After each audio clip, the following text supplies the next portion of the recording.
second, but maybe she just wasn't in her A performance. A fortnight ago, she lost to Joanna Conta at the Silicon Valley Classics, her worst. Ever. Her worst ever in her Love. career. And you were wondering if you got to the final of the Wimbledon Open. I've rested quite a while, did some background check and homework before coming back due to child delivery. It still casts doubt as to whether she's back to her pristine best. Okay. But you really want to see Serena to give her best every now and then, because in this part of the world she's well loved and she has proved critics wrong, and her consistency over the years has got her a lot of massive following. Do you see all of this as danger signals? Because you have some women who've gone to, have children, come back. I think Kim Clijsters, Justin Henry, but they didn't stay long. They didn't stay long. They were even younger. Don't forget, she's over 35. Okay.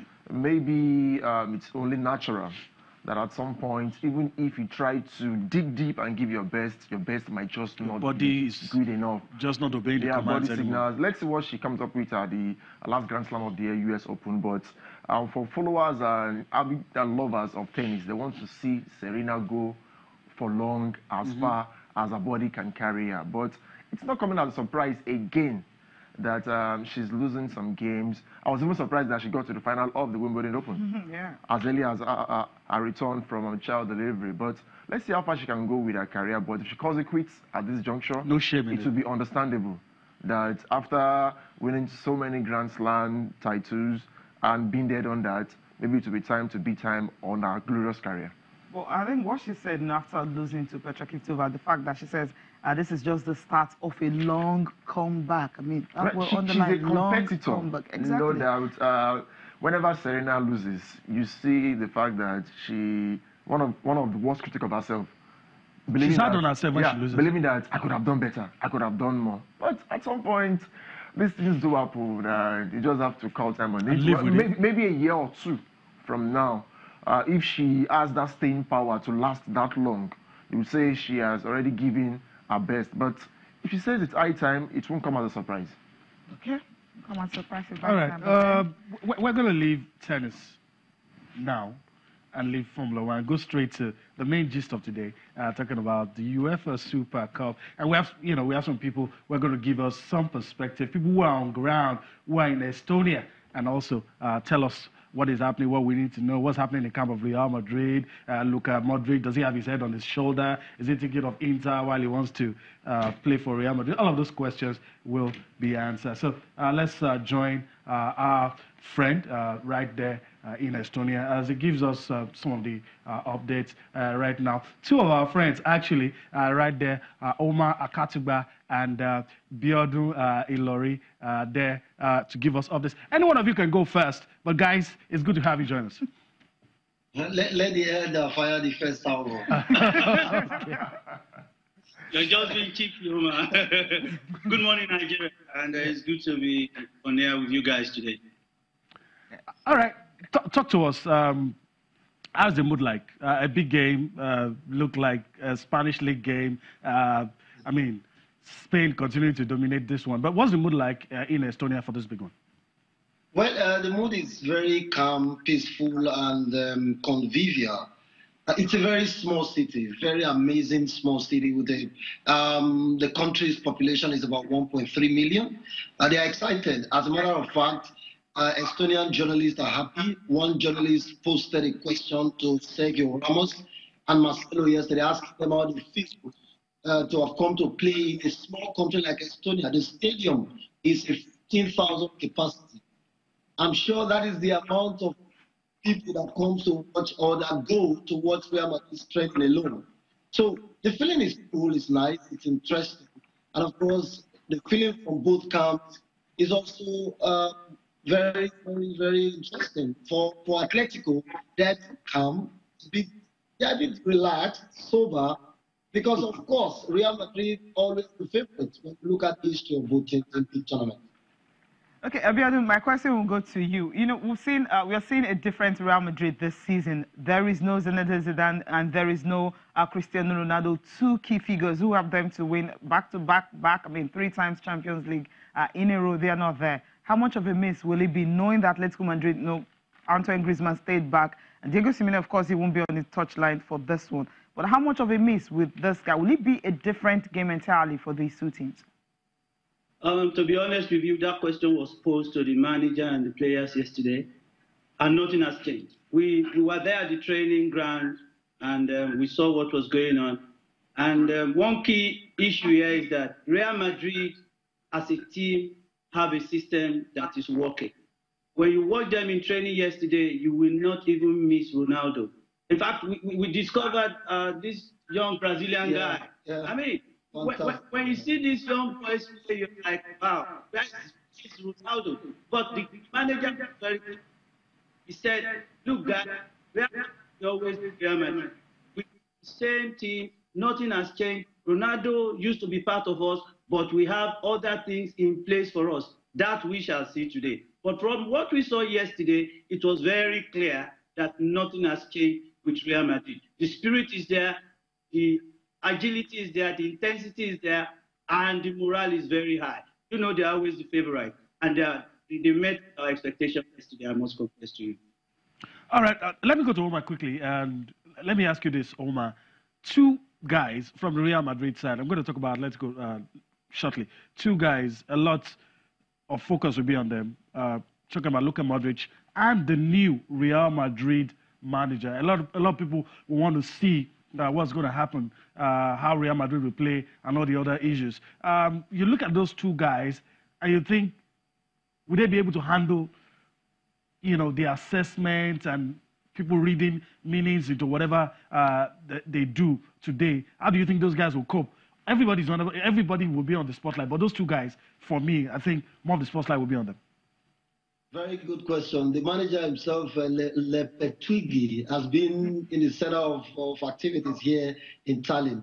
Most of the questions posted to him have been about Zinedine Zidane and the departure of Ronaldo, how he will be able to cope, having lost a player who guaranteed 50 goals every season. And the question was, how are you going to be able to solve this problem, of having a team without a Ronaldo? And he was able to, he tried as much as possible to deflate attention, to push away all of those questions about the past. And he kept talking about having to look forward to a new future, having to build a new team. And I think that is calm enough. I think that he has the capacity and, of course, the character and personality, to handle all of the pressure. And for Luka Modric, I hear that it may not be starting because he just returned from holidays, having had a very busy World Cup. So perhaps that would take some of the pressures off him. So both of them are calm. In training, he marshaled the training with a high level of calmness and panache. And I think that everything is in control. Both of them are top professionals, and they have all it takes to handle such pressures. Okay. All right. Let me keep you guys. Let me just keep you guys on hold. Let me quickly get your thoughts, Kade, on this. They'll also listen to you, and I just want us to have the question I asked them about the coach and Luka Modric. Those two guys will be the center of attraction. Will you think we'll be able to get the right signals from them today and see what their body language tells us? But the fact that these two sides are from the same city, and it's going to be the first time in 43 times of the Super Cup that two teams will be from the same city vying for the title, an opportunity for silverware, to put a lot of pressure on Lopetegui, no doubt. But like Omar did say, for Luka Modric, who just returned from international duty, maybe you might not want to rush him into the game. Don't forget, you also have Antoine Griezmann, who won the World Cup with France, who also will be playing for Atletico Madrid. No doubt the pressure will be on Luka Modric more in the absence of Cristiano Ronaldo, who joined Juventus. The fact that they are rivals, bitter rivals from the same city, will put pressure not just on Lopetegui, but also on Diego Simeone, who incidentally is on suspension, but would want to at least get one over their more illustrious brother, so to say, from the same city, knowing that the main man, in a way, in Cristiano Ronaldo, is no longer with them. Okay. Everyone is talking about Luka Modric. I mean, Gareth Bale is the man that's supposed to step up, right? Because, I mean, he's the one, he hasn't really gotten that chance to really be that central figure at Real Madrid with the vacuum that Cristiano Ronaldo is leaving. You guys think maybe Gareth Bale would just have to step up so that the focus will just leave Luka Modric because he got to the finals of the World Cup?